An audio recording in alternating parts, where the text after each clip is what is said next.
José Pablo. I'm Hans Butzowait from the Foundation. And first I want to introduce shortly the Bridge Initiative, which was actually the origin of joining the projects which are presented here. It is mainly the idea is to bring different European projects together with similar topics. And in this case, we actually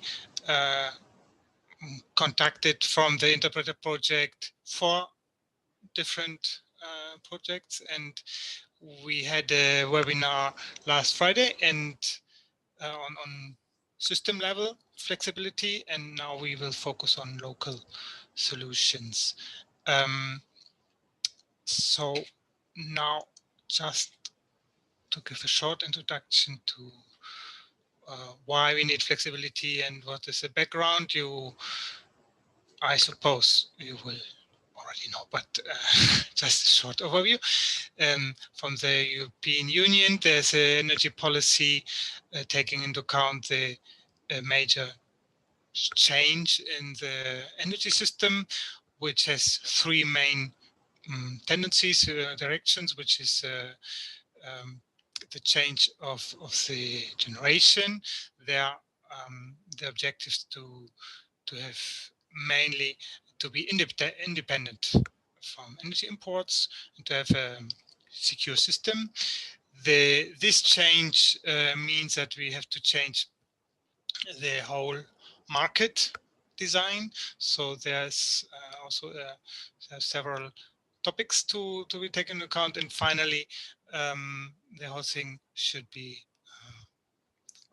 environmentally friendly with a special focus on climate change mitigation. This means we have this famous energy trilemma, which brings together three different dimensions of the environmental sustainability, energy security, and affordability. On the other hand, we have technological trends, which can be summarized in 4 different directions, which are interconnected. The main, you can start with the decarbonization. This is objective to reduce CO2 emissions.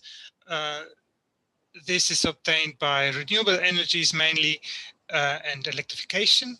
This is related. This entails decentralization of the generation.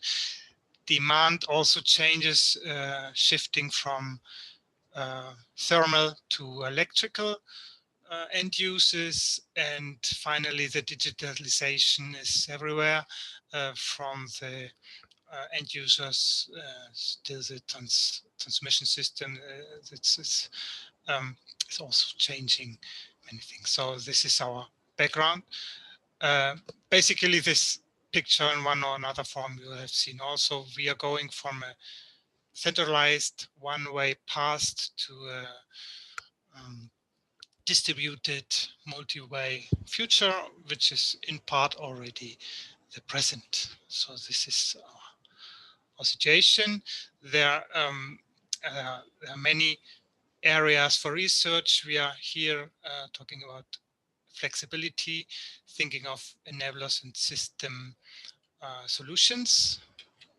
And here, this is more or less the same. The most important thing of this slide is to remember that it's not just academic or research topics, but there are actual operational necessities on both on transmission and distribution level. And Friday we talk more about distribution, more about transmission, and today we will focus on the distribution level, the local solutions. So there are many solutions, many topics where research is working on. There are many European projects also work on similar topics. So now you see we have 5 different today we have 3 or 5 similar projects with the same main topic, where we always see some grid operators, maybe regulatory bodies, and of course research centers. Now I will give a very fast introduction to Interpreter. This is our logo type. Interpreter is not a very big project, but very applied. We have clear objective. 4 million euros of budget. It's a research and innovation action of 3 years of duration. The coordinator is Circe, which I am representing, and in total we are 9 partners from 6 countries. You can see also the web page. The overall objective is to propose a modular grid management solution. We are developing offline and online tools. That means on focusing on planning and also on operation of the electricity grid, with the main idea that we create a grid model, which normally is for distributed local solution is not available. But the objective of this project is to provide this model, and then the different applications can do interesting things. The whole thing is integrated in an open source software platform, which we've shown next in the next slide, and we will validate, showcase the solutions on 2 real distribution networks and 1 simulated case of in Denmark in DTU. This is our platform architecture. In the center, you see Fuse, this ATTEST Fuse platform, which provides our repository, or generally call it the data lake, which with all what this implies, and we combine this with our grid modeling tool, which takes the uniform data, which comes from the real world, from the distribution operators, and create this grid modeling tool, which is a basis for the services which can be seen above. So the idea is that for our architecture, there are different data origins, the different platforms from the system operators, which are giving the data into our middleware, which is normalizing everything. So the service applications can connect to that and have a uniform data format.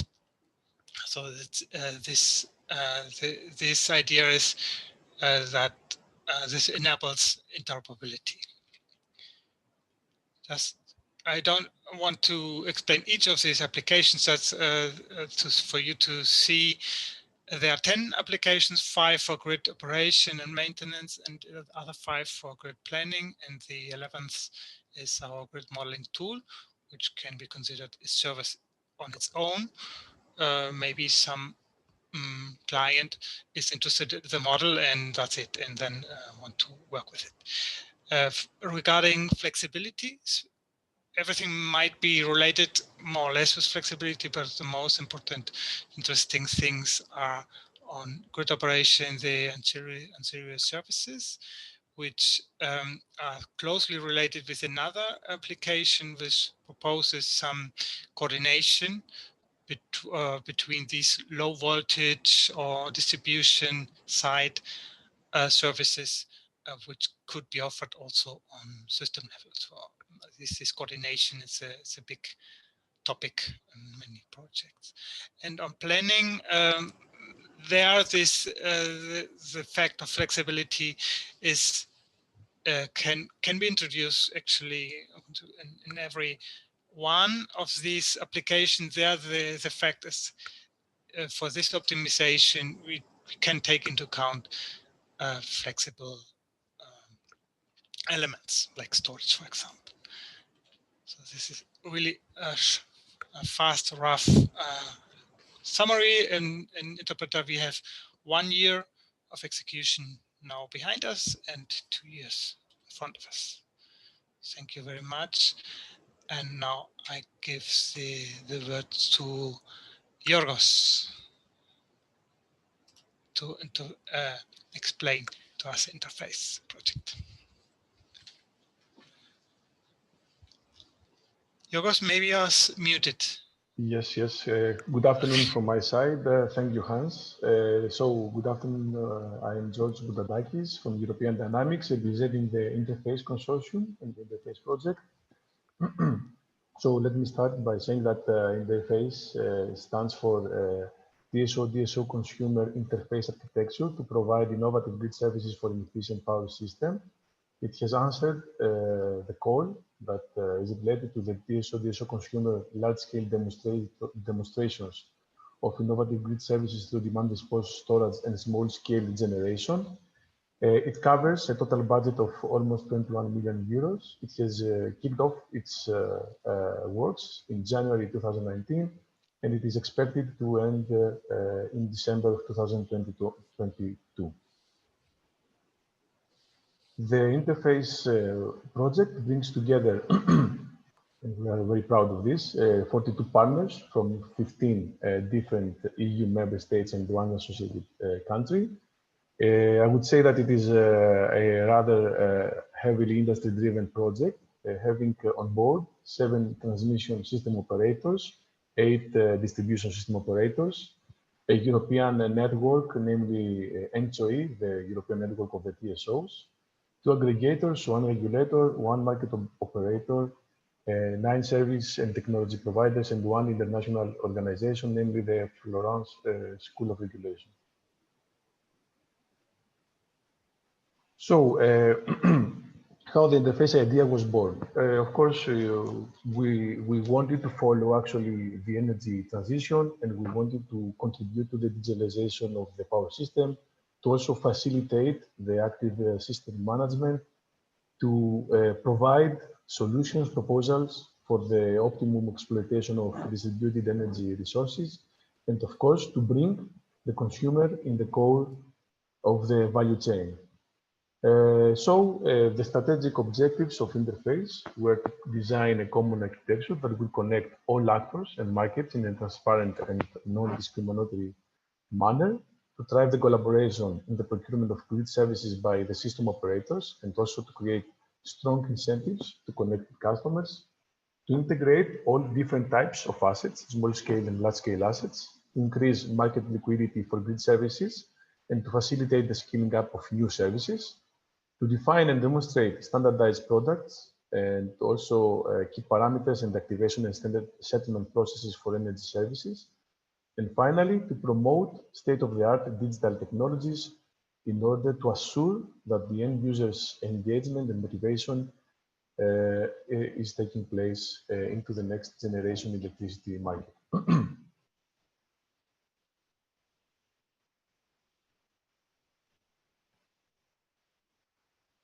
So, what is the Interface project?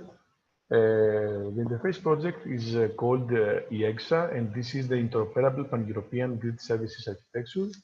So, as you can see on the left hand side, there are the actors, all different actors of the energy value chain, the assets they possess, the market models they exploit, the different services they use, and also the data sets, the data sources that they take benefit of.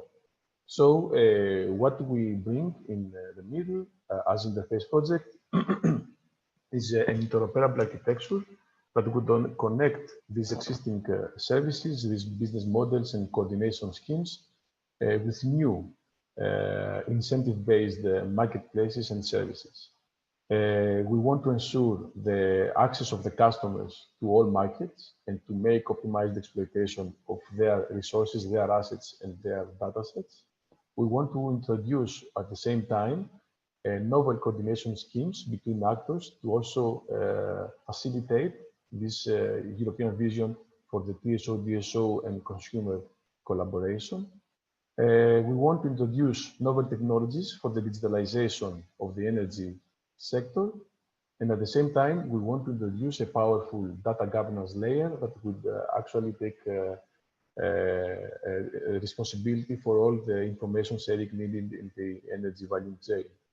So also on the right-hand side, you can see that the interface finally introduces new market services for three thematic pillars, which are the concession management, the peer-to-peer trading, and the integration of wholesale and retail market. So all in all, I would say that EEXA is an open architecture to share data among all participants in the electricity system value chain, from local, regional to European level, and also to enable the system operators and the customers to coordinate their efforts in order to maximize the potential of distributed energy resources. So in this screen, you can see a conceptual architecture that I have drawn, let's say I have created, so that I can, let's say, more or less describe how it all works. So before going into details, I just wanted to mention that Interface project has adopted both bottom-up and top-down design approach, meaning that we relied on a combination of approaches in the effort, on the one hand, to take advantage of the expectations and the specific needs of the demonstrators, so the end user's view, but also at the same time, we as experts, I mean, experts on market design, experts on services design, to provide their guidance based on their knowledge, but also on the lessons learned from other European Union projects, but also from the directives and the strategies of the European Commission. So we concluded to this, let's say, architecture, where you can see that it follows the SGAM model. It has all different layers and what is the contribution of interface for each of these layers of SGAM. What is important to mention is that we have the business layer with all the actors present, and we have identified, we have defined the specific life cycle for the service design and the service procurement. At the same time, we have built the components, the building blocks that are in the core of the EEXA architecture that actually facilitate this process. And it is worth mentioning that we are creating new components, namely the flexibility register, the TSO DSO coordination platform, a single market interface, and also a settlement unit that will actually act in the heart of this open architecture and will facilitate the development of all services. We have the information layer where we have a data governance tool based on IEC standards, including the common information model. And finally, we have the communication layer where we create communication protocols and also exploiting existing systems like the EcoSP of NCOE. Following this, we have 7 large-scale demonstrators as a project in all these countries that you can see on the map. As I already mentioned, these demonstrators are actually addressing 3 thematic areas, those of the congestion management and balancing, of peer-to-peer trading, and of integration of pan-European clearing market. All of these demos include the facilitation of the TSO-DSO consumer seamless collaboration and coordination of actions. Out of all these 7 demos, there are 4 that are focusing, or let's say are closer to the DSO and demand side innovative service enabling solution. And therefore, I would like to focus on these 4 in the next slide, given also the scope of this webinar.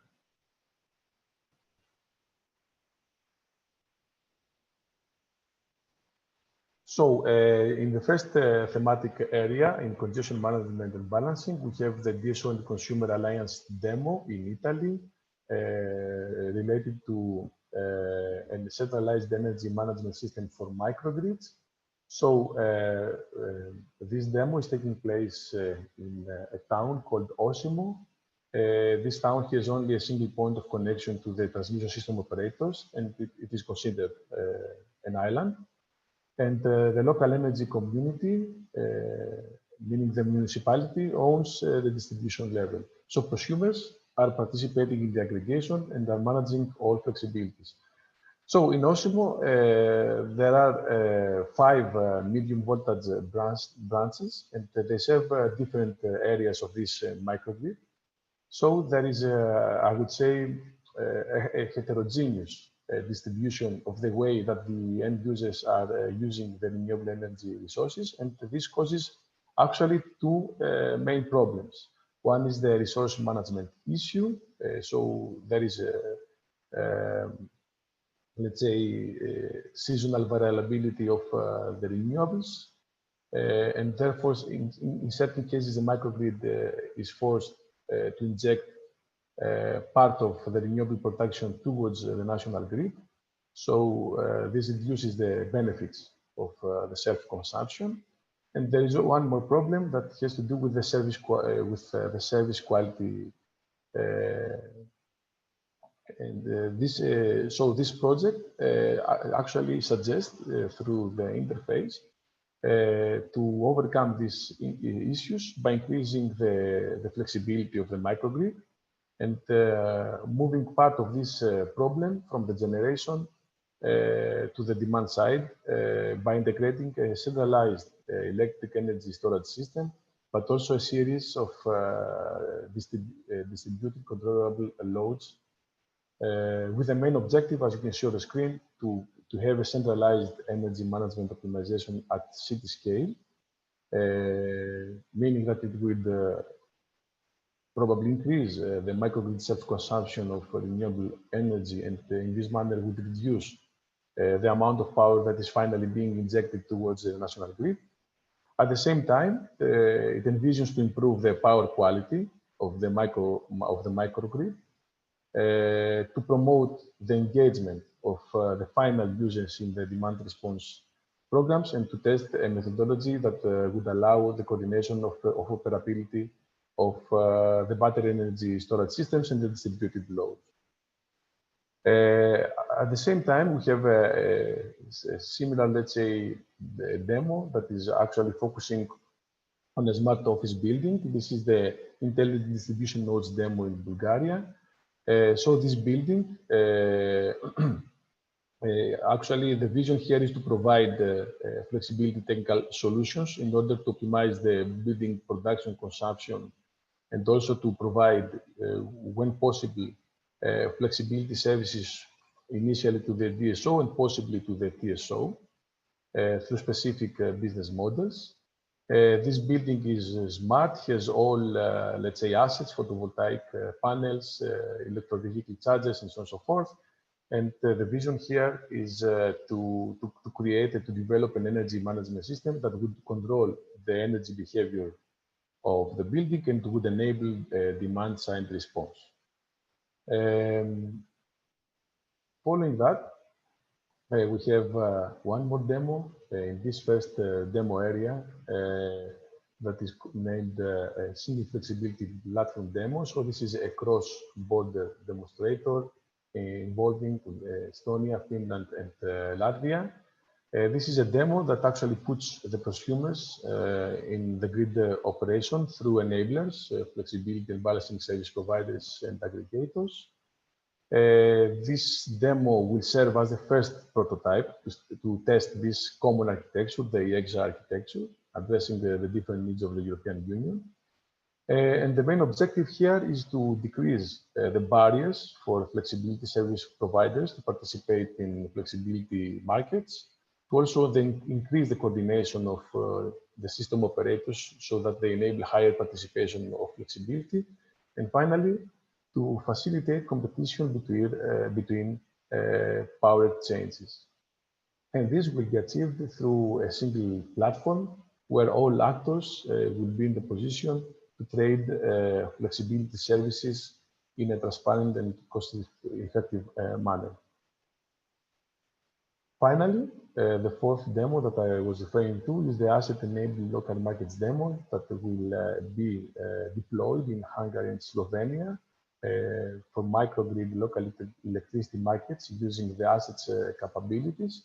So the main objective here is to showcase a local market for energy trading between local communities, to enable the participation of local flexibility providers or small prosumers, and to provide concession management solutions to the market clearing algorithm, and to solve local concessions through dynamic network usage tariffs. And this will be achieved through the specification and development of an automated marketplace for local electricity transactions, through the creation of market mechanisms for small electricity volumes, and also through an integrated asset condition management system. So with this, I would like to thank you for your attention and to give the floor to André.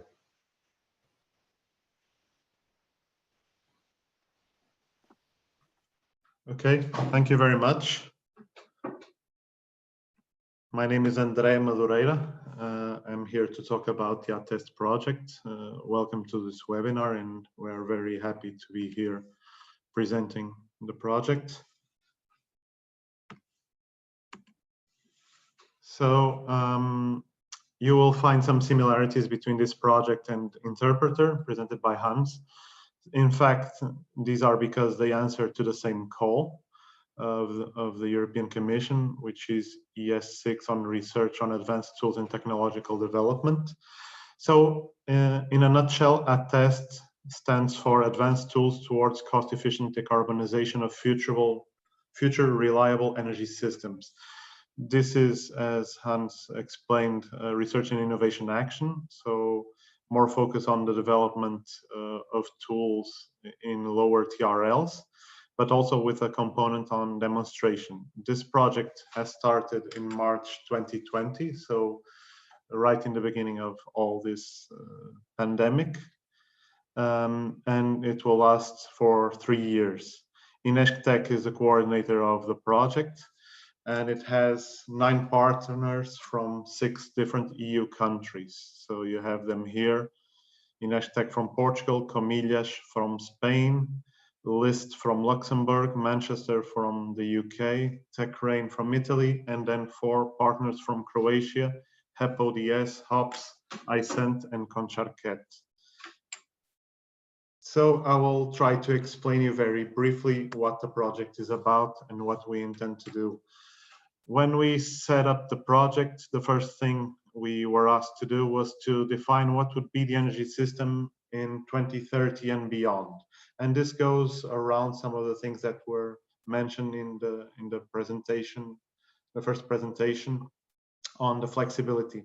So we were looking at what were the trends that should be considered heavily from an energy system perspective, starting in 10 years, 20 and 30 years from now. So the first of all was increasing the share of renewable energy sources in the energy mix. Also, the strong trend towards the electrification of the energy system. The different integration of energy systems with different characteristics, so different carriers, multi-energy networks. The increasing power system flexibility and generation backup capacity, so as essential to accommodate all these amounts of renewable technologies to be installed. This also requires enhancing interactions between DSO and TSO. Ensuring the security of operation with respect to critical disturbances, while realizing a vision of a user-centric energy system towards consumer empowerment. All of this has to be done through technology, promoting digitalization of the energy sector, and within the framework of increasing social welfare, assuming a common, more competitive EU electricity market. So ATTEST will try to tackle most of these points in an integrated perspective. So what is the overarching objective that we aim to answer within ATTEST? So the goal is to develop and operationalize a modular open source toolbox. And this toolbox is composed of different tools that will be useful to support both distribution system operators and transmission system operators in managing their networks. And this will be done ranging from operation, that is real time, until expansion planning, and also taking into account asset management. And this has to be done in an optimized and coordinated manner, which means that something that we found to be very critical is the interaction between DSO and TSO, how this could work. And again, this has some similarities also with the interface project that focuses also on this point. So our proposed approach was to develop tools for these 3 types of modules that will be inside the open source toolbox. The model for network expansion and planning, so for the long term, years, decades, whatever. Then to asset management in the medium term, and then until operation time scale. So we are now talking about days or real-time hours to minutes. So the idea is that the tools that are going to be developed will be done in accordance to each of these 3 modules, and in a way as to be helpful to the system operator to manage his system. So this is the main figure that explains the concept of ATTEST. As I said, some similarities can be found with interpreter. So the idea here is to have in the center of the picture what we call the ICT platform for TSO-DSO coordination. This platform will allow interface between the world of the TSO and the world of the DSO, and will also host the tools for these 3 modules that I've just talked about: the module for planning, the module for asset management, and the module for operation. So this implies having a data access and storage component that will feed information from the systems, from the DSO and TSO, from the DSO database and TSO database. And also it will gather some inputs that will be generated in the project, which will be test cases. And test cases for us are some networks with specific scenarios on which we will test the tools and their development. And the idea of the project is to make these test cases based on real systems, and they will be also open source. So in the end of the project, they will be released to the community, to the scientific community, for everybody to be able to use it. Also, we are developing an ancillary tool, which we call the market simulator, to define what could be the operation of the market in 2030 and beyond, assuming that there is some kind of coordination mechanism between the TSO and DSO. So the idea here is that there will be a new control center where there will be some visualization tools for assessing the results of each individual tool that's developed. So in a kind of a dashboard with these visualization components, and the operator will be looking at the results of the tools in real time. This joint ICT platform, as I said, is meant to enhance TSO-DSO collaboration coordination through, of course, a secure data exchange process. The overall goals are, of course, to minimize CAPEX and OPEX with improvements in both operation and planning of distribution and transmission systems, also increase reliability and quality of service, and decrease environmental impacts. So the main outputs can be summarized here. So we'll have tools to optimize the flexibility provision of aggregators, considering multi-energy carriers and other eligible clients. We'll have market simulator that will include the DSO and its participation in both energy and ancillary services markets. We'll develop a set of interactive tools to support the management of transmission distribution grids, a set of operating tools to minimize networks OPEX, a set of planning tools to minimize networks CAPEX and environmental impacts, the joint ICT platform, and the common TSO-DSO database to assure interoperability, which is something also very important for us. And finally, the set of asset management tools to minimize maintenance costs. So this is organized in the following way. I will not go into detail on each of the tools that will be developed here. So we have, under the umbrella of the ICT platform, the joint TSO-DSO database, the TSO-DSO visualization tools in the Future Control Center, and the open source toolbox. And we have 3 tools working in the planning module. So first, an optimization tool for distribution network planning, then an optimization tool for transmission network planning, and finally, one other tool for planning TSO-DSO shared technologies. For instance, a kind of storage device that can be connected close to the border between DSO and TSO, and that could be jointly used by both the TSO and DSO. The operation module consists of 6 tools. So one for day-ahead operational planning of the distribution network, and then for real-time activation of the ancillary services in the distribution network, a tool for state estimation in distribution networks, and then 2 tools for the transmission network for day-ahead operational planning and also for real-time activation of ancillary services. And finally, a tool for online dynamic security assessment.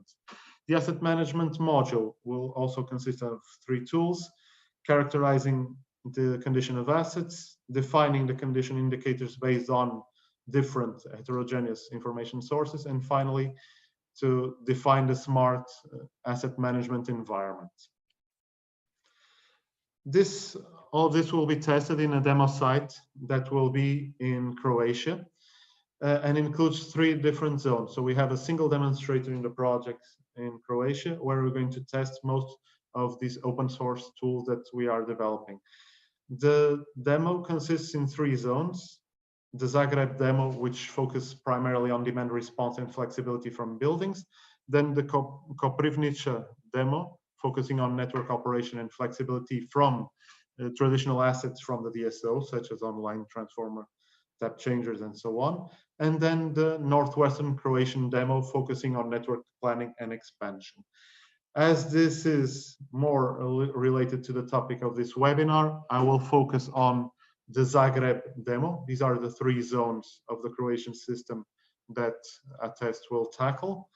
And in the Zagreb demo in particular, we will use 2 buildings that are able to provide flexibility at a medium voltage level: the skyscraper building from the University of Zagreb and the headquarters from the DSO in Croatia. So both the Croatian DSO and the TSO are partners in ATTEST, and these 2 buildings have their own transformer substations. They are equipped with advanced meters and they have controllable resources. They have a dedicated multi-energy management system to control their flexibility. They have batteries, PV systems, controllable heating and cooling zones. And the idea is that these assets will provide a level of demand response that has meaningful effects to the DSO and, of course, with a degree of upscaling to the TSO. So the idea is that in the demonstration phase, both the TSO, HOPS, and the DSO, HEP-ODS, will schedule their reserves in the day ahead, having in mind what are the actual needs for reserves. And with this, I conclude my presentation. Thank you very much. Fernando, I think you can move on. I have just a short, thank you, Andre. Just a short comment. No, just to remind you that last Friday we had a webinar also on flexibility, and we organized also from Interpreter, more focusing on system level. So if you have not had the opportunity to see it, as Jose Pablo said before, this webinar is also available on the ISCAN web page. So just so we have the overview of the 5 projects we brought together on this occasion. So now, again, thank you for your attention, and I give the word to Fernando to